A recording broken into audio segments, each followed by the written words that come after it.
Kalau maksudnya min babil khobar, hanya niatnya mengabarkan. Jadi saya ke Mas Ainul Yakin nih, yang orang Flores kan. Saya cuma ngabarin Mas Ainul Yakin, saya ini orang Jawa loh. Gitu ya. Ini saya berasal dari Jawa. Kemudian misalnya saya ke teman saya yang orang Saudi, misalnya saya bilang, saya orang Indonesia. Nah, saya cuma mengabarkan bahwa saya berasal dari negara ini, Indonesia. Ini min babil khobar, cuma mengabarkan. Mengabarkan. Yang tidak boleh itu apa? Yang tidak boleh adalah apabila ucapan ini digunakan untuk diantaranya merendahkan suku lain atau merendahkan orang lain, suku atau orang lain, gitu. Kemudian apa? Loyalitas buta, loyalitas buta. Maksudnya loyalitas buta di sini itu mau benar mau salah, pokoknya saya ini saya uh, terhadap suku saya, mungkin loyalitas buta. Nah ya, jadi mungkin diantaranya ini ya yang tidak boleh. Jadi loyalitas buta, merendahkan suku atau orang lain. Jadi misalnya saya ngomong ke Mas Flores, saya ngomong, saya ini orang Jawa. Karena ini yang nggak boleh adalah saya itu orang Jawa dan Jawa itu lebih baik daripada suku kalian. Nah di sini nggak boleh. Karena apa? Karena kita sama, kita kaum muslimin. Kita harus bangga dengan saya adalah seorang muslim, Anda adalah seorang muslim, dan kita adalah seorang muslim. Jadi, Anda ulangi sekali lagi ya, yang boleh itu apa? Min babil khobar. Jadi untuk mengabarkan, saya ini orang Jawa.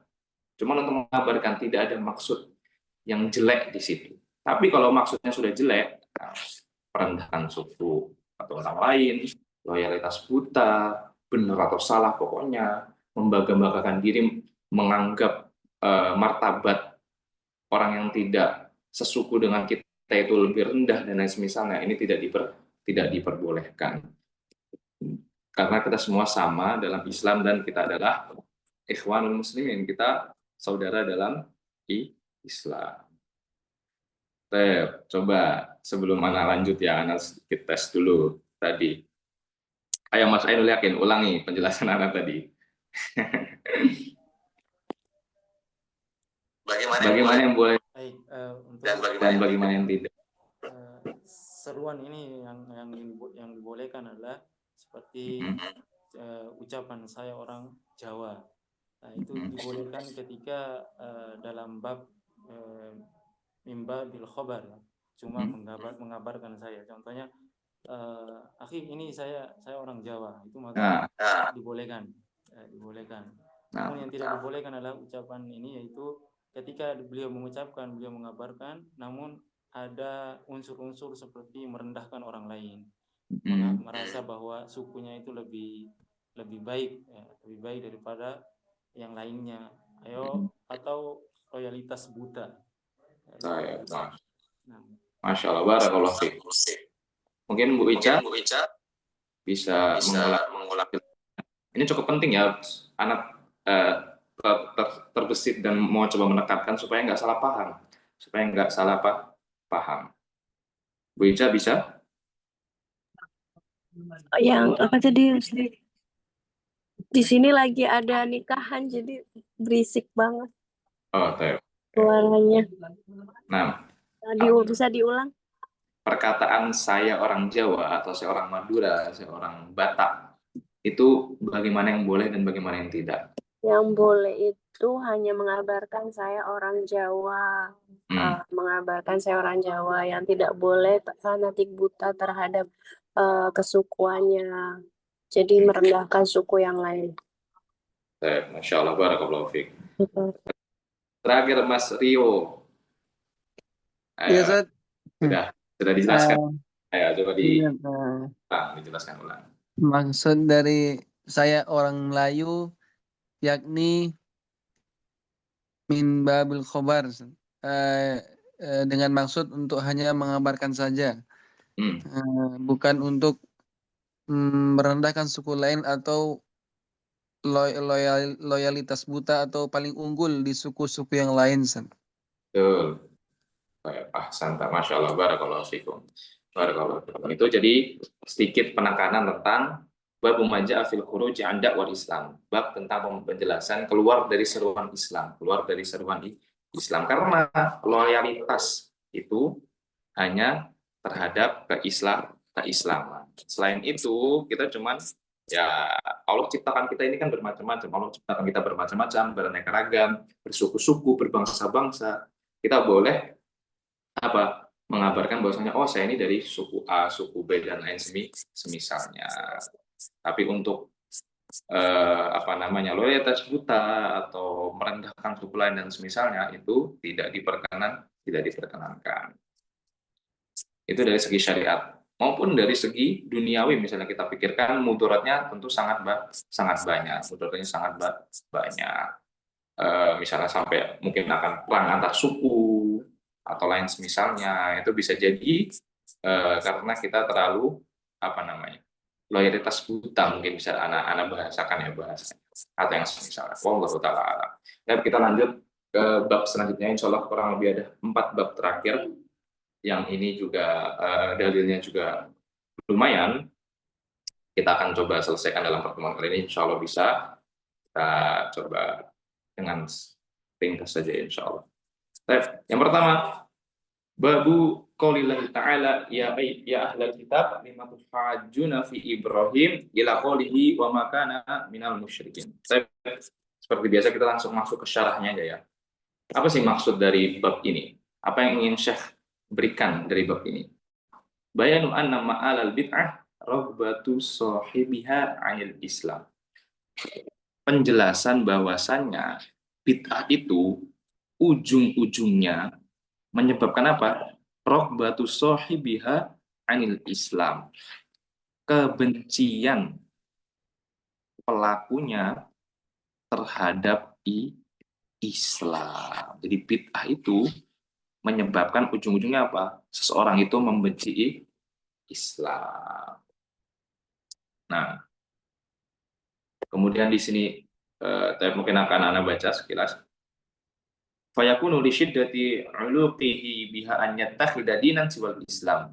Wa hadha ma'na qawli ba'dil udaba al-bid'atu syarqul isyraq. Ay al-hibalatu allati yansibuha asy-syaitan liyakhudha biha man ya'khudhu min ahli al-Islam fa yukhrijuhum ila syirk. Nah, disebutkan juga di sini bahwa apa? Bid'ah itu adalah jembatan atau perantara menuju kesyirikan. Al-bid'ah bisa mengantarkan kepada kesyirikan.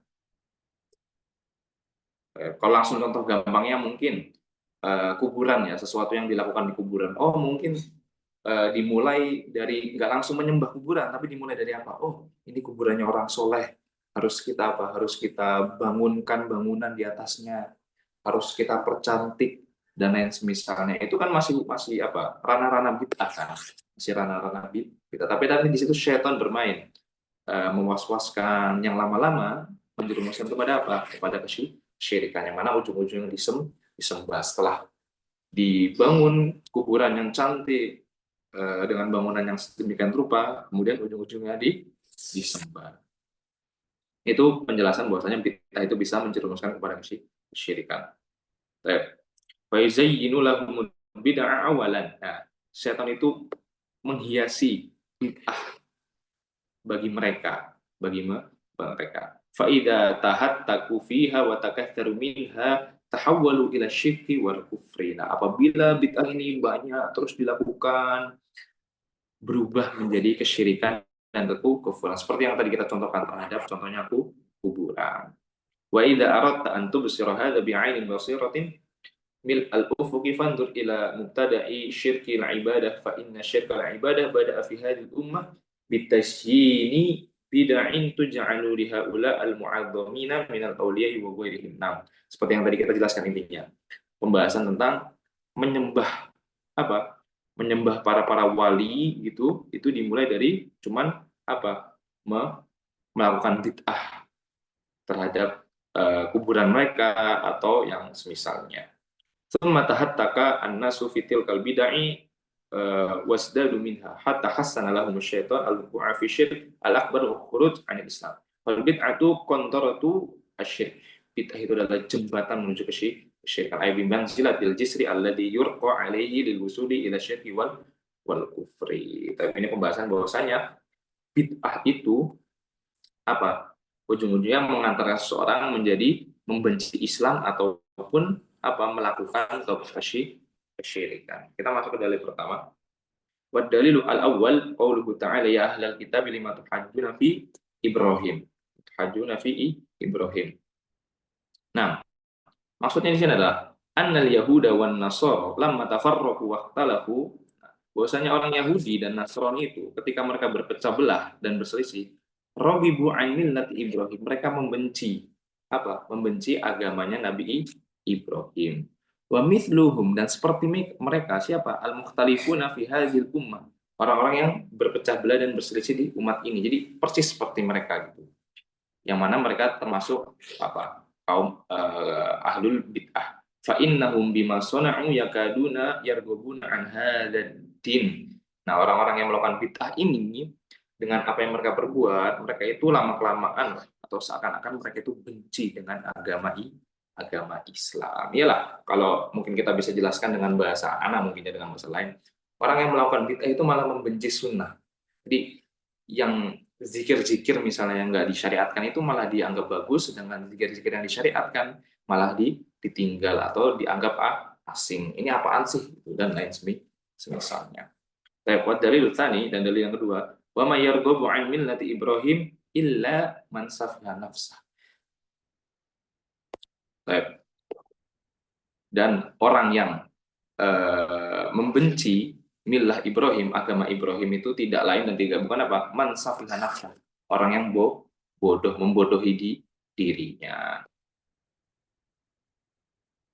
Nah, kemudian wad dalil tsalits haditsul khawarij al-mutaqaddim wa huwa hadits yang berkuna minal Islam kama yamruqu sahmu minar romiyah.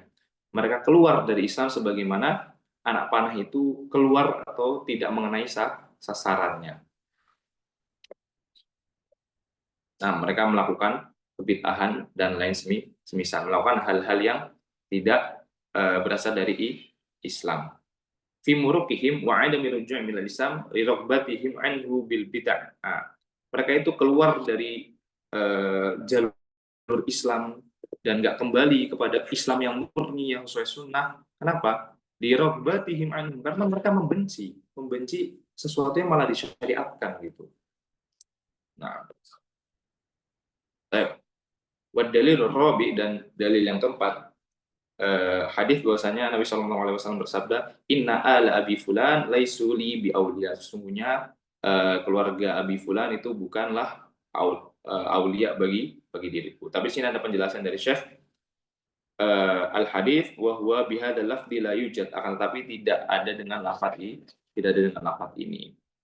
Bal muallafun min haditsain, akan tetapi yang ada itu adalah dua hadis sebagai berikut kurang lebih.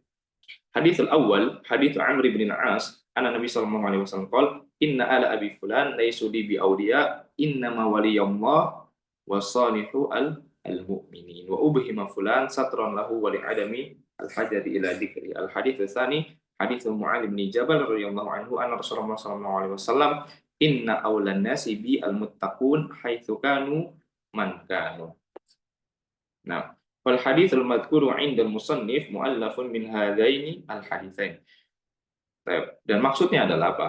Anna man ahdatsa fil islami walau kana min qarabati Rasulillah sallallahu alaihi wasallam faqad bari'a minhu ar-rasul fal bid'atu taqta'u sahibaha an tawalli al-mu'minin wa rubbama 'azumat bihil halu hatta yufariqu dinahum wa yunafiruhum. Dan mungkin di sini Anda akan sedikit percepat ya dan langsung menyebutkan apa maksud dari dalil-dalil yang Anda sebutkan tadi. Bahwasanya apa? Bid'ah itu taqta'u sahibaha an tawalli al-mu'minin. Al-mu'minin atau afan dari sini, anna man ahdatsa fil islami walau kana min qarabati Rasulillah sallallahu alaihi wasallam faqad bari'a minhu ar-rasul. Bahwasanya orang yang membuat sesuatu yang baru, bid'ah di dalam Islam, walaupun dia berasal dari kerabat Nabi Shallallahu Alaihi Wasallam, maka Nabi Shallallahu Alaihi Wasallam berlepas diri darinya. Jadi bid'ah itu menyebabkan kita terlepas dari loyalitas atau terlepas dari kaum muslimin. Sebagaimana di sini disebutkan tadi bahwasanya Nabi Shallallahu Alaihi Wasallam itu berlepas diri dari orang yang berbuat bid'ah atau sesuatu hal yang baru di Islam, walaupun itu termasuk kerabatnya. Tab ad-dalilul khamis haditsu Anas radhiyallahu anhu anna Rasulullah sallallahu alaihi wasallam dzukira lahu anna ba'da as-sahabah al hadits muttafaqun alaihi bi alfadhin mutaqaribatin. Nah, langsung saja di sini apa maksud didatangkan hadis tersebut? Faman raghiba an sunnati falaysa minni. Orang yang membenci sunnahku, yaitu orang-orang yang melakukan kebid'ahan. Jadi dari tadi di bab ini itu membahas tentang kebid'ahan. Apa sih yang akan mereka dapatkan dari kebid'ahan tersebut? Tadi terlepas dari atau Rasulullah berlepas diri darinya, atau kaum muslimin berlepas diri darinya. Kemudian dia jadi membenci Islam, keluar dari track Islam. Kemudian lagi dia itu orang yang bodoh. Dan di sini faman raghiba an sunnati falaysa minni. Orang yang membenci sunnahku, kata Nabi sallallahu alaihi wasallam apa? Falaysa minni, maka dia bukan termasuk dari golonganku. Man taraka tariqati falaysa minni. Barang siapa yang meninggalkan jalanku, metodeku, maka dia bukan dari golonganku. Dan ini sebenarnya ada yang cukup menarik ya, bisa dibaca kalau waktunya panjang. Apa sih jenis atau apa saja yang termasuk ar-raghbah anis sunnah? Apa yang termasuk membenci sunnah itu apa saja? Atau ada dua macam disebutkan mungkin secara singkat. Al-i'radu anha, berpaling dari sunnah, ma'li'tiqadil 'abdi anna ma huwa 'alaihi akmalu hadiyan min hadi Rasul sallallahu alaihi wasallam. Dia berpaling dan meyakini bahwasanya selain dari sunnah ini, kan dia membenci sunnah, dia berpaling darinya, tapi dia meyakini bahwasanya selain sunnah misalnya itu lebih baik daripada sunnah Nabi Shallallahu Alaihi Wasallam. Makanya adalah sebuah kekafiran. Ini termasuk apa? Berpaling, nggak mau kemudian meyakini bahwa selain sunnah itu lebih baik. Kemudian ar-rubatu anha bi ta'widin ya'ridu lil 'abdi fahada la yakhruju bihi al-'abdu minal Islam.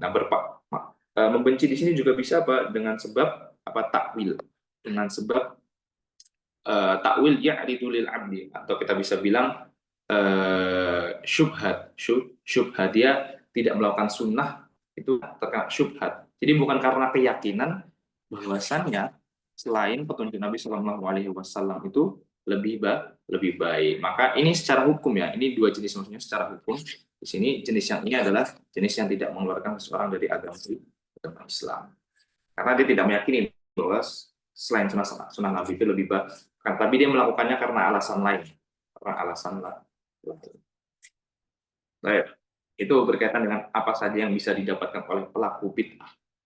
Bisa terjerumus ke dalam kesyirikan, ujung-ujungnya dia adalah orang yang bodoh, keluar dari track Islam sampai membenci Islam. Bahkan tadi bisa termasuk kekufuran apabila seseorang, diingat-ingat, siapa tahu nanti anak tanya ya soal ini, apabila seseorang meyakini bahwa selain sunnah, selain apa yang disyariatkan itu lebih baik daripada sunnah Nabi Sallallahu Alaihi Wasallam.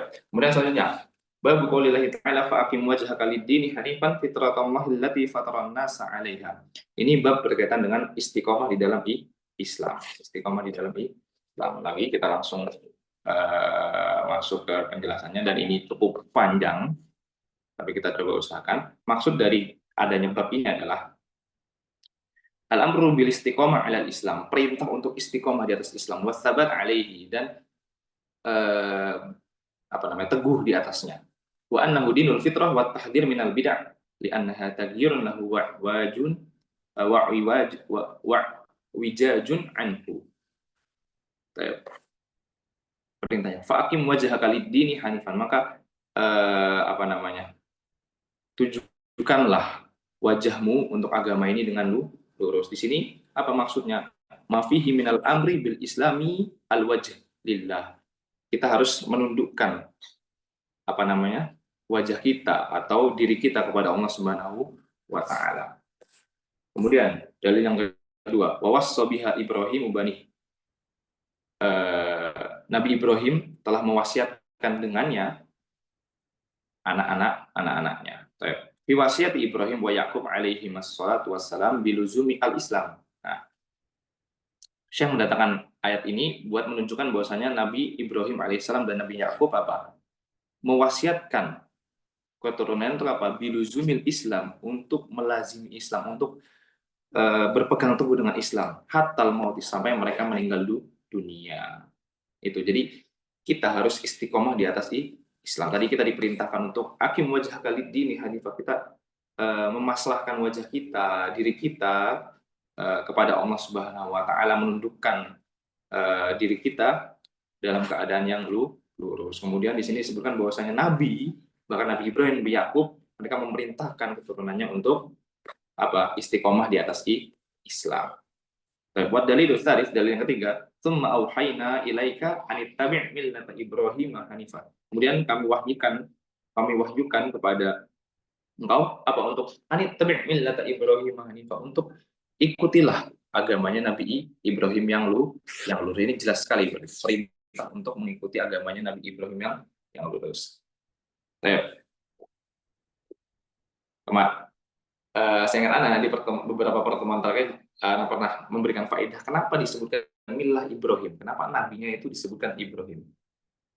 Nah, ada satu atau dua faedah di sana yang Anda sebutkan. Ada yang bisa menjawab di sini?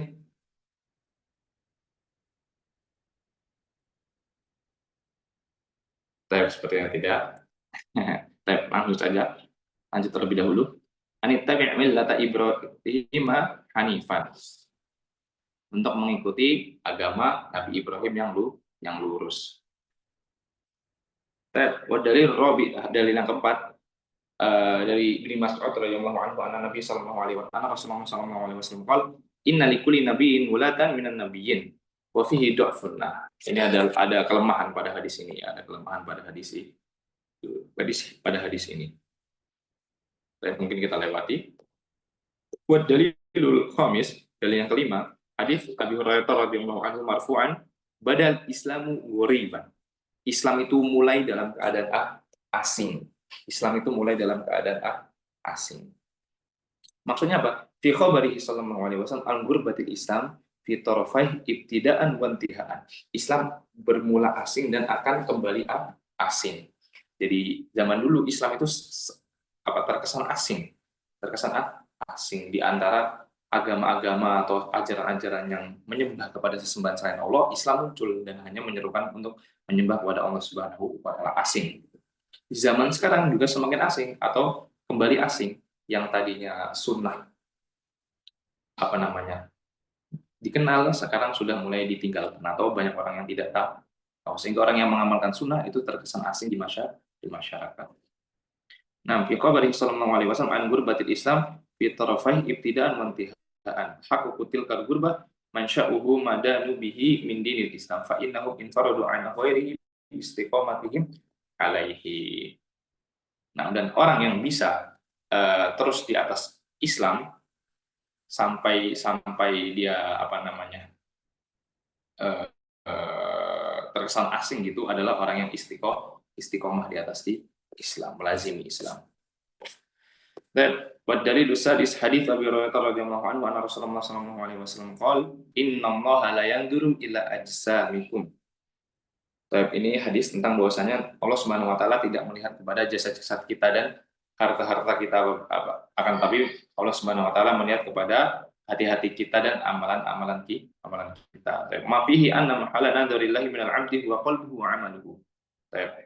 Bahwasanya Allah Subhanahu wa taala itu melihat kepada hati dan amalan kita, Fahuma haqiqani bihifdihima bil istiqamah 'alal Islam. Dan hati dan amalan ini adalah hal yang bisa menyebabkan kita untuk istiqomah di atas keislaman. Dengan menjaga hati dan menjaga amalan, kita bisa istiqomah di atas Islam. Ad-dalilus sabi' an Ibnu Mas'ud radhiyallahu anhu annahu qala Rasulullah sallallahu alaihi wasallam ana fatarakum 'alal haud. Hadis bahwasanya Nabi sallallahu alaihi wasallam menunggu kita di di telaganya, menunggu kita di telaganya. Dan bahwasanya telaga Nabi Shallallahu Alaihi Wasallam itu apa? Nanti telaga Nabi Shallallahu Alaihi Wasallam tidak semua orang bisa minum dari telaga Nabi Shallallahu Alaihi Wasallam. Maka tetapi akan ada nanti orang-orang yang tidak bisa minum. Siapa mereka? Orang-orang yang berbuat kebid'ahan. Orang-orang yang berbuat kebid'ahan.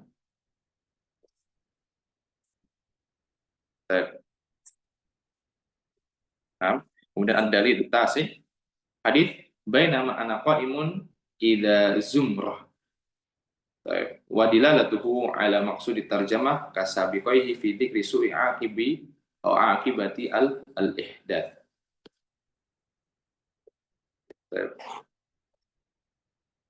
Nah, ini sepertinya tadi perlu dilihat ya hadisnya ya. Sebentar Anda kembali biar lebih jelas bahasannya. Insya Allah waktunya mencukupi. Yang mana ini cukup panjang. Ini hadis tentang apa namanya tadi haud ya, tentang telaga. Jadi apa namanya nanti pada intinya atau secara singkat nanti Nabi Shallallahu Alaihi Wasallam menunggu kita di telaganya. Nabi Shallallahu Alaihi Wasallam menunggu kita di telaganya. Kemudian kita akan dipanggil ala halumma kesini gitu. Fayuqal akan tetapi orang yang dipanggil ini sebagian tidak boleh mendekat atau tidak boleh minum dari telaga Nabi Shallallahu Alaihi Wasallam. Kenapa? Innahum qad badalu ba'daka. Sesungguhnya mereka telah mengganti-ganti agama setelah dikirim. Ini berarti mereka melakukan kebid'ahan. Berarti mereka tidak istiqomah di atas Islam. Fa'aqulu suhkan. Lalu aku mengatakan suhkan. Kurang lebih mungkin jauh atau pergi atau tidak mendekati telaga Nabi Shallallahu Alaihi Wasallam. Nah, begitu pula hadis berikutnya, bainama ana qaimun idza zumratun hatta idza araftuhum wa arafuni kharaja rajulun baini wa bainahum faqalu halumma faqultu ila aina qala ila an-nar wallah qultu ma sya'nuhum qala innahum irtaddu ba'daka ala adbarihim al-qahqara.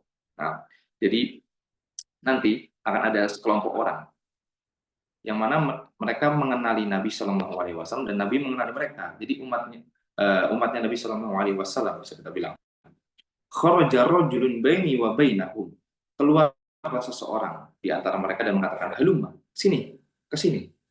Fakultu ila aina. Lalu apa? Nabi Shallallahu Alaihi Wasallam berkata, "Kemana?" Qala ilan nari. Allah, ke neraka. Kultu masya'nuhum. Lalu aku berkata, "Loh, kenapa gitu? Mereka akan ke neraka." Qala innahum irtaddu ba'daka. Mereka sesungguhnya mereka apa? Irtaddu, mereka murtad setelah engkau. Nauzubillah min dzalik. Semoga Allah Subhanahu wa taala menjadikan kita istiqomah di atas keislaman. Nah, walahuma fi hadits Ibnu Abbas fa aqulu kama qala al-'abdu shalih wa kuntu 'alaihim syahidan ma dumtu fihim. Walahuma anhu marfu'an ma min maulidin yuladu 'ala al-fitrah. Tidaklah ada anak yang dilahirkan kecuali dia lahir di atas fitrah. Fa'abawahu yuhawidanihi au yunassirani. Maka kedua orang tuanya lah yang menyebabkan dia menjadi Yahudi ataupun menjadi Nasrani au yumajjisanihi. Nah, jadi apa namanya?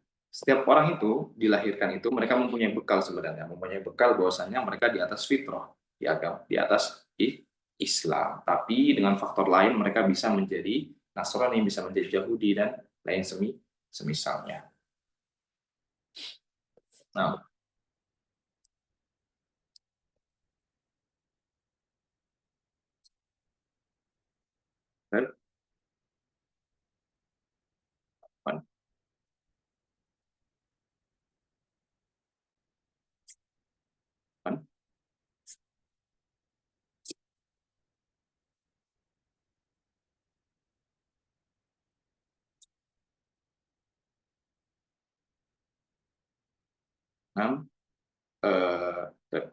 kita lanjut. Sampai di mana tadi?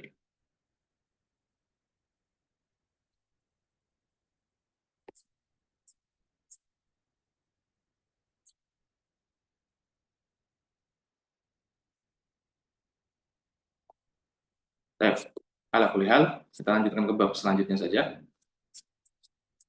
Bab maja'a fi gurbatil Islam. Bab tentang apa? Gurbatil Islam, tentang asingnya Islam. Wa fadlil ghuraba. Nah, tapi nggak sekedar asing apa? Keutamaan menjadi orang-orang yang asing, orang-orang yang asing. Jadi asing di sini itu bukan artinya kita mengasingkan diri ya, bukan kita nggak bergaul dengan orang lain, bukan kita mengasingkan diri, bukan kita nggak bergaul dengan orang lain, tapi asing kita bersikap biasa saja kepada masyarakat, kemudian kita mencoba melakukan apa yang disyariatkan, tapi sikap kita biasa saja gitu. Akan tetapi amalan kita, perbuatan kita ini dianggap aneh oleh masyarakat. Nah, di situ yang asing. Misalnya kita melakukan tidak mengikuti masyarakat dan tidak tahlilan misalnya, atau tidak melakukan bid'ah gitu. Ini kan kita istiqomah di atas Islam. Nah, itu malah terkesan aneh. Nah, ini yang aneh maksudnya di sini. Bukan artinya kita mengurung diri di rumah, tidak bergaul, tidak menyapa tetangga dan misalnya. Akan tetapi kita melakukan amalan yang sesuai sunnah dan masyarakat itu menganggap aneh. Menganggap aneh. Nah,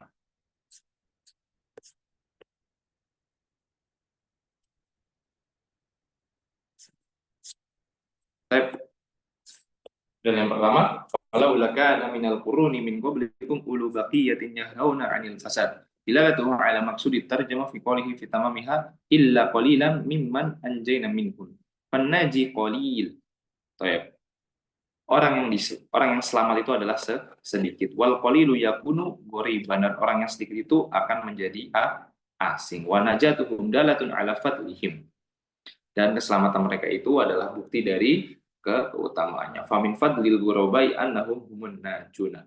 Di antara keutamaan orang yang asing adalah mereka adalah orang-orang yang selamat.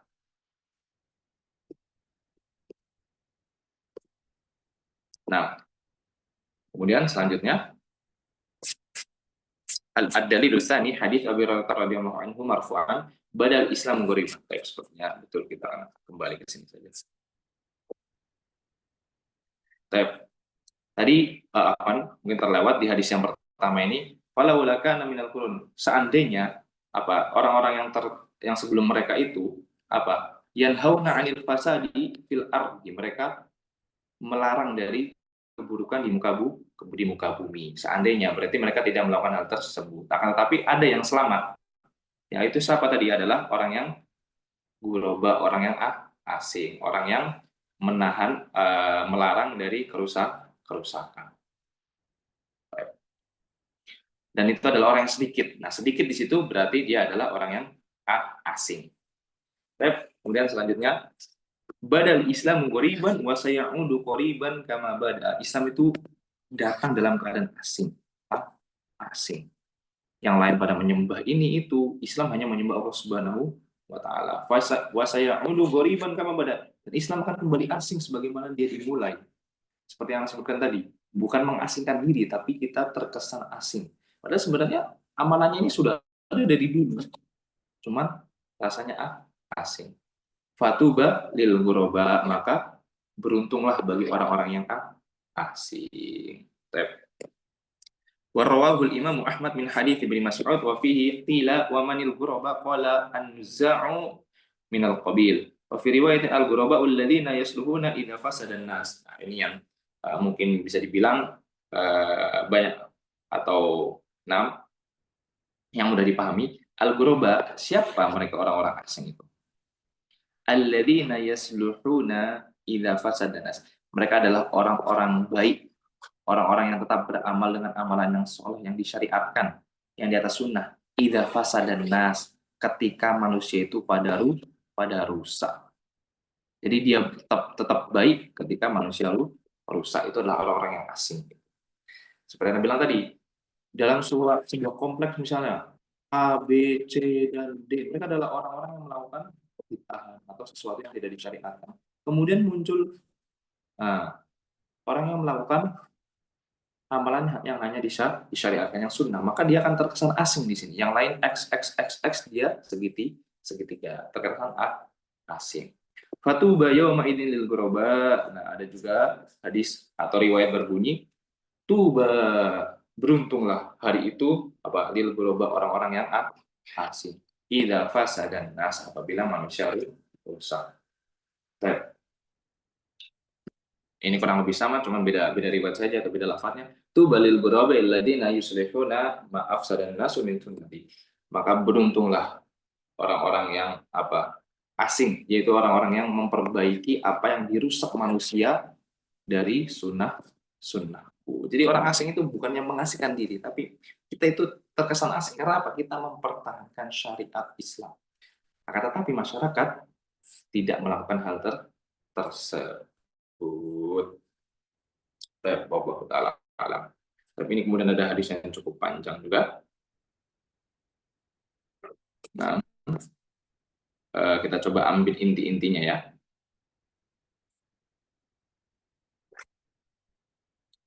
Kurang lebih begitu.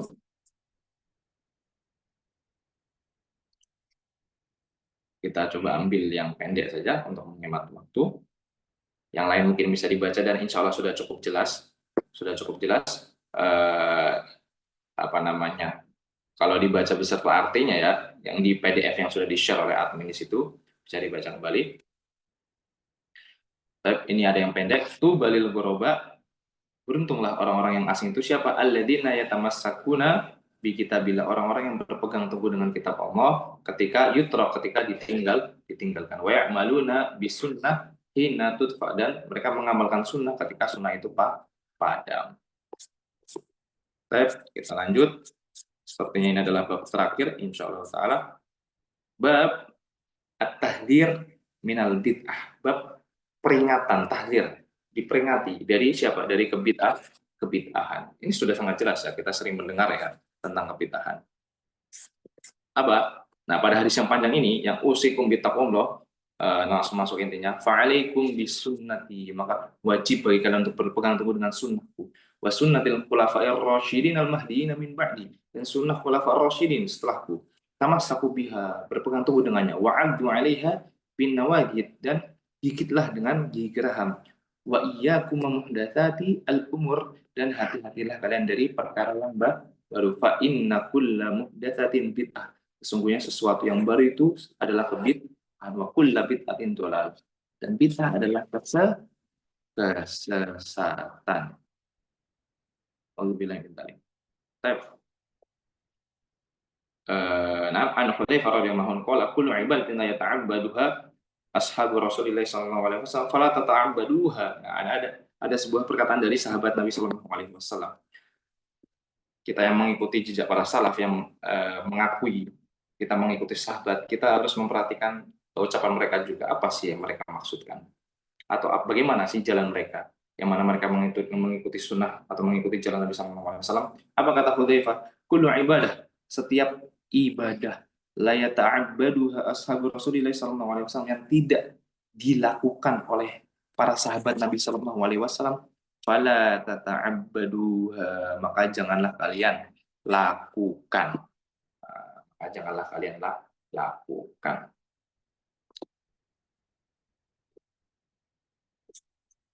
Kemudian ini juga ada hadis yang panjang.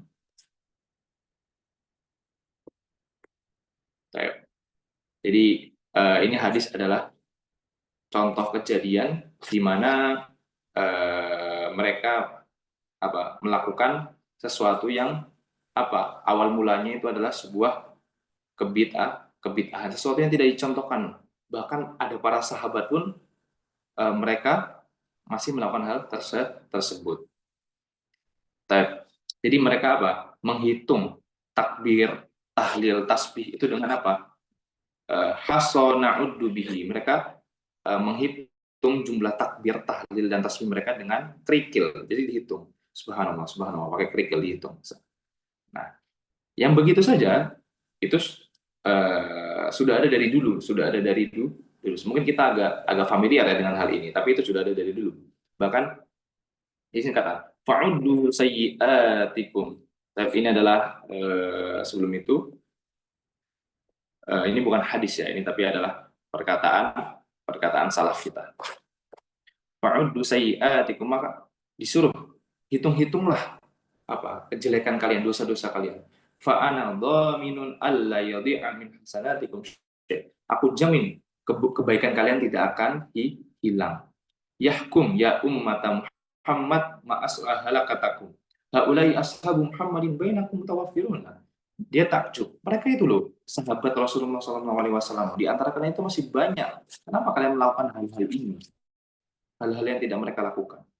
Wa hadhihi thiyabuhu lam tabla wa aniyatuhu lam tankasir. Walladhi nafsi biyadihi innakum la'ala millatin hiya ahda min millati Muhammad au muftatihu babi dhalalah. Nah, jadi dimarahi, intinya dimarahi. Ngapain kalian melakukan hal ini? Para sahabat itu masih banyak dan mereka nggak ada yang melakukan ini. Dan Nabi Shallallahu Alaihi Wasallam wafat belum lama. Kalian melakukan hal ini nih, apa? Innakum la'ala millati hiya ahda min millati Muhammad. Itu kemungkinannya cuma dua hal. Kalian itu merasa bahwasanya kalian itu di atas agama atau di atas syariat yang lebih baik daripada syariat Muhammad, atau muftatihu babidul, atau sesungguhnya kalian akan membuka pintu-pintu ke kesesatan. Nah, kemudian inna Rasulullah sallallahu alaihi wasallam haddatsana anna qauman. Rasulullah sallallahu alaihi wasallam apa? Ini penjelasan dari tadi ya, lanjutannya mengabarkan kepada kita bahwasanya akan ada sekelompok kaum yaqra'unal Qur'an, mereka membaca Al-Qur'an, tetapi apa? La yujawizu taraqiyahum, tidak melampaui kerongkongan-kerongkongan mereka. Jadi Al-Qur'an itu cuma dibacakan, tidak mempengaruhi mereka. Wa wallahi la adri la'ala aktsaruhum yakunu minkum. Aku tidak tahu, bisa jadi kebanyakan dari mereka ini yang disebut oleh Nabi Shallallahu Alaihi Wasallam ini adalah minku, berasal dari kalian. Dan memang betul, ini kalau dicerita lengkapnya apa? Dilihat setelah dimarahi begitu, kemudian Amr bin Salamah itu mengatakan apa? Ra'aitu ammata ulaika al-hilak. Jadi tadi kan ada halakoh yang menghitung pikir-pikir gitu ya. Aku melihat, jadi aku melihat kebanyakan dari mereka ini yang waktu itu dimarahin itu apa? Yuta'i'unana yawman nahrawani mal khawarij. Mereka keluar bersama khawarij. Jadi ujung-ujungnya mereka apa? Melakukan hal yang lebih berbahaya. Jadi bid'ah itu mungkin awalnya cuma hal yang kecil, kemudian ujung-ujungnya bisa menjadi besar. Wallahu ta'ala a'lam. Alhamdulillahirabbil alamin. Itu sekilas yang kita pelajari atau kita selesaikan dari kitab ini. Nah, mungkin kita tidak mendetail, kita ambil inti-intinya saja. Kita sudah mempelajari tadi, dari kita coba ulang sekali lagi untuk apa saja yang sudah kita pelajari. Jadi kita pelajari tentang istiqomah di atas Islam, kemudian kita pelajari bahwasanya bid'ah itu bisa menyebabkan atau bahaya-bahaya bid'ah, kemudian peringatan dari bid'ah, dan apa? Satu lagi,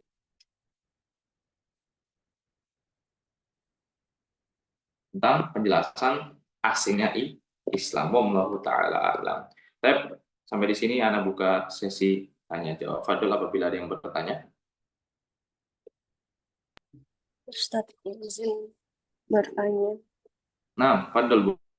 Yang tentang apa Jawa, orang hilang Jawa itu kok malahan lebih ke kadang legitimasi ke orang, kebetulan saya orang Jawa, jadi kayak misalnya legitimasi bahwa kita orang Jawa nggak usah ikut-ikut kayak budaya Arab, kayak misalnya yang kalau misalnya kita bilang tahlilan bid'ah, hal-hal yang mungkin tradisi-tradisi di Jawa yang tidak sesuai dengan syariat, tapi pasti langsung bilang kita kan orang Jawa aja, menghilangkan itu.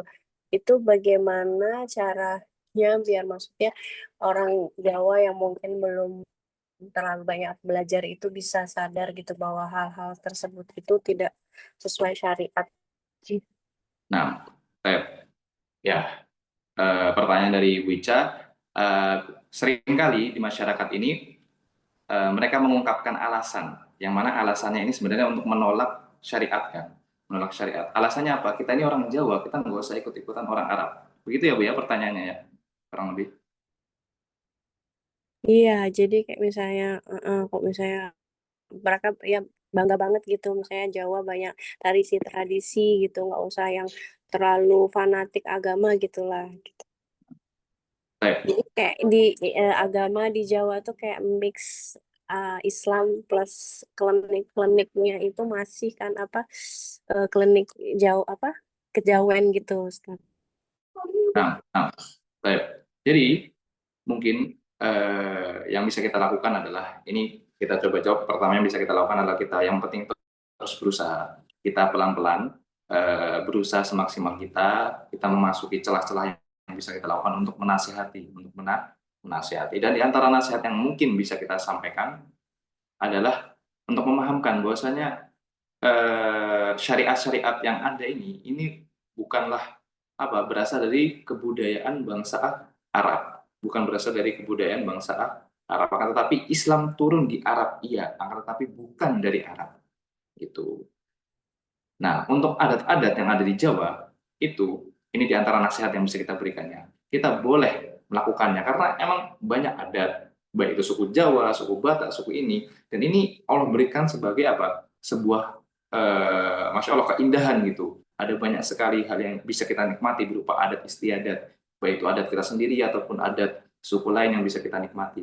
Akan tetapi cukup adat-adat yang tidak melanggar syariat. Misalnya pakaian adat selama itu tidak melanggar syariat tidak apa-apa. Cuman kalau sudah masuk ke ranah yang melanggar syariat, jadi tidak diperbolehkan. Itu mungkin di antara ya.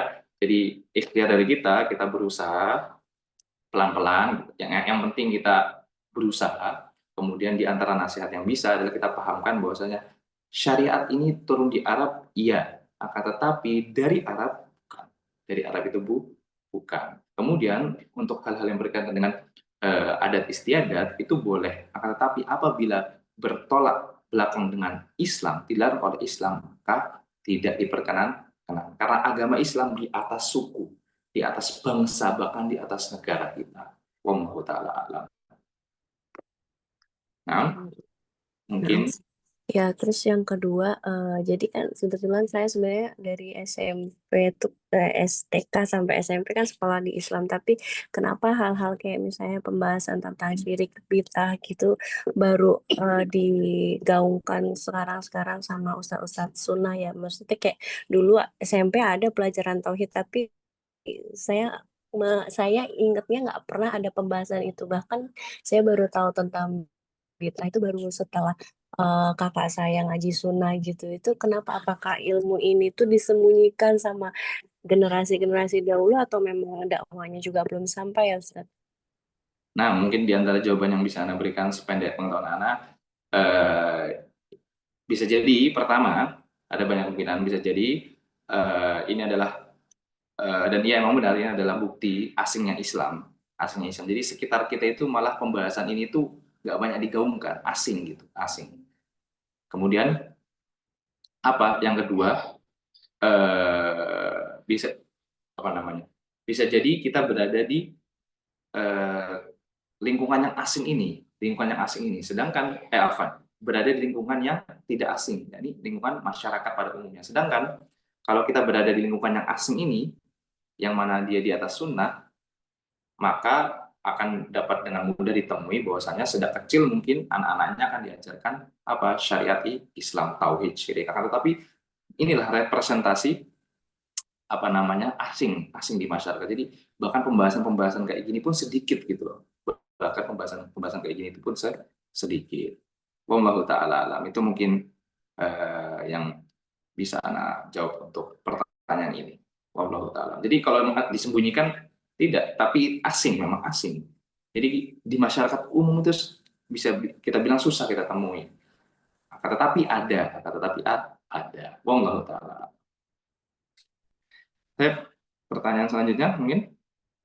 Atau tadi yang terakhir atau bagaimana? Fadol apabila ada lagi.